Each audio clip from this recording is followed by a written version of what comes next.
Sandrick, le FC7 s'incline ce soir, cet après-midi 2-1 face à l'Union Saint-Estève. Et si j'ai envie d'être un petit peu sarcastique, on va dire que le FC7 fait la passe de 3, après Frontignan, après Beaucaire, et là donc cette fois l'Union Saint-Estève. Écoute, il n'y a plus rien à dire là, tu ne vas pas te cacher derrière le terrain, tu ne vas pas te cacher derrière rien, en fait, derrière l'arbitrage, rien du tout. Donc quand tu es mauvais, quand tu n'as pas les moyens pour pouvoir gagner, tu as même pris une leçon de football. Donc voilà, donc on va remettre tout à plat.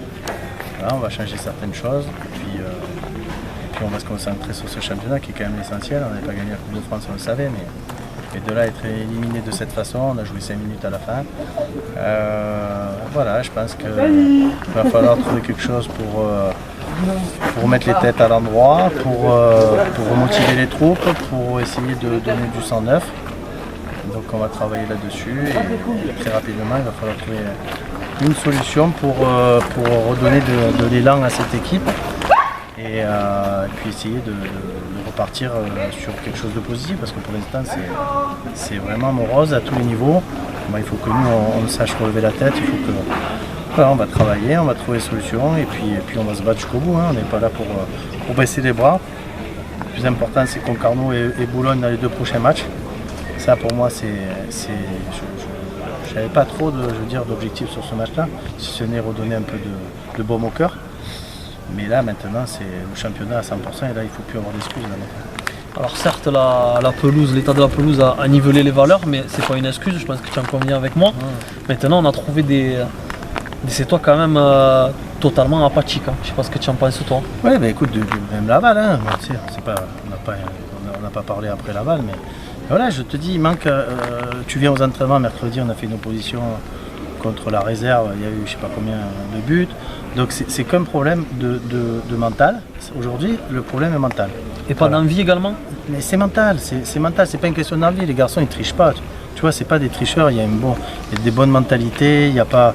C'est pas le souci, On va pas dire le petit brun il a pas l'amour du maillot aujourd'hui. Donc c'est pas ça, c'est qu'à un moment donné, quand mentalement tu as la tête dans le sac, c'est compliqué dans le sport de haut niveau d'essayer de ressortir un peu tout ça. Donc il va falloir qu'on bosse sur ça. C'est mental, c'est pas physique. On a fait des tests physiques pour voir si c'était physique. C'est pas physique. Là, tactiquement, sur un terrain comme ça, tu peux rien faire. Donc à partir de là, au moins te battre. Donc si à un moment donné tu relèves pas ce challenge à ce niveau, c'est pas une question d'envie, c'est une question mentale. On a la tête dans le sac, et bien il faut qu'on se relève. Que faire pour changer? Un préparateur mental? Ouais, je pense qu'il y a des choses que... Voilà, j'y travaille depuis 15 jours. Après, tu sais bien que quand tu n'as pas de finances, c'est très compliqué. Mais sache que ça fait 15 jours que ce problème-là, je l'ai détecté. C'est pas possible. Tu viens aux entraînements, c'est carré. Et la préparation physique, c'est carré. Donc à un moment donné, soit tu remets en cause la qualité des joueurs. Et quand tu vois ce qui se passe aux entraînements, tu te dis c'est pas possible. Et si on n'arrive pas à remettre ça en match, c'est qu'à un moment donné, mentalement, il y a quelque chose qui ne va pas. Il y a un blocage. Voilà. Donc on va travailler dessus. Sandrick, merci. Et encore une nouvelle fois, merci pour t'être arrêté malgré cette défaite. C'est normal, il faut assumer. Tu sais, quand le club va pas bien, c'est là où il faut retrousser les manches. C'est là aussi on voit si on a l'amour de ce maillot, de ce club. Et là aujourd'hui, je pense que tout le monde doit se resserrer autour de tout le monde. Et encore plus du coach, hein. Comme ça au moins si tu n'osais pas poser la question, je te réponds aussi à ce niveau. Je crois qu'il faut faire l'union sacrée autour de notre entraîneur. Donc Nico Guibal confirmé. Moi en tout cas, moi personnellement, de toute façon, il n'y a aucun doute à ce niveau. Par contre voilà, trouver quelqu'un, essayer de trouver une solution pour aider le staff, pour aider les joueurs, pour relancer une dynamique, c'est primordial par contre. Ça va survivre. Très bien. Merci beaucoup Sandrick. Merci.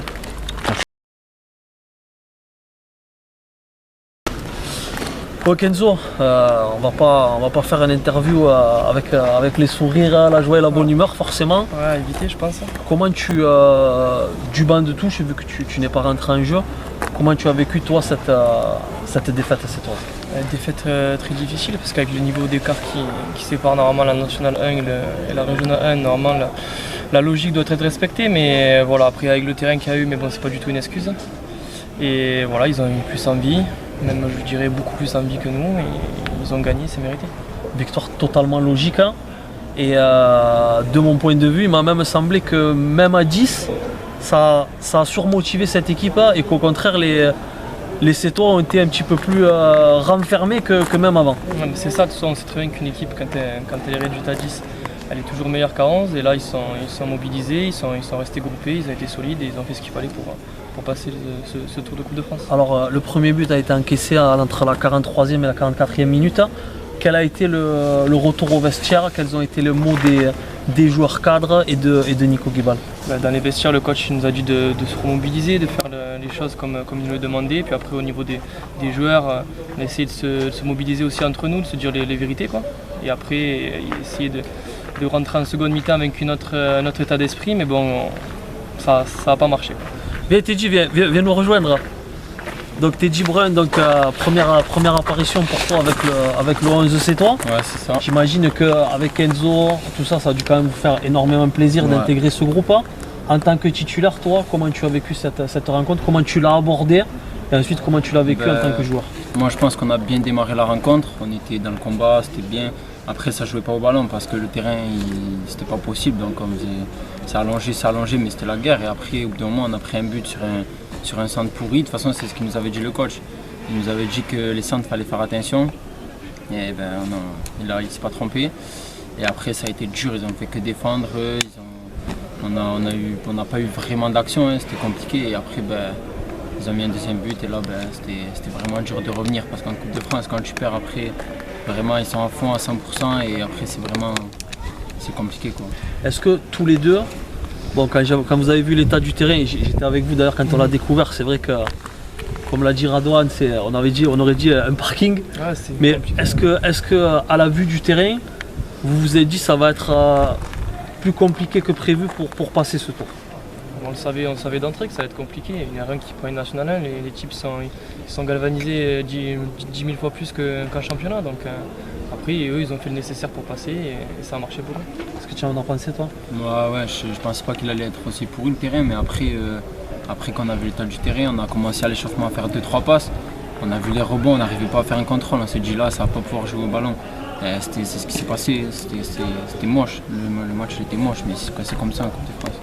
Et pour terminer, est-ce que vous pensez que la passe difficile, voire critique que vit le club, ben, ça peut vous porter bénéfice à vous, vu qu'en ce moment en réserve, ben, vous brillez. Je pense notamment à la victoire 5-1 face à Colomiers avec un quadruplé de notre ami Camara qui a d'ailleurs marqué ce soir, cet après-midi.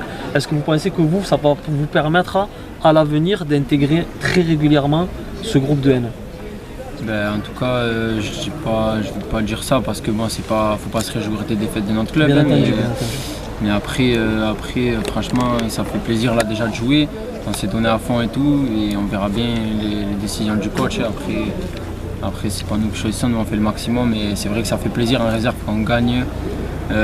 Contre Colomiers, on ne s'attendait pas à gagner 5-1 et même nous on était fiers de nous. Mais après, quand on monte avec la une, il faut se donner au maximum et ça va payer un jour. Vous soutenez tous les deux quand vous avez su que vous allez être dans le groupe là?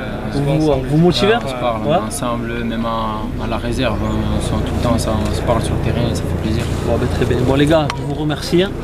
Et malgré cette défaite, j'espère que vous avez commencé à signer un long bail avec cette équipe première et pourquoi pas être dans le groupe très régulièrement.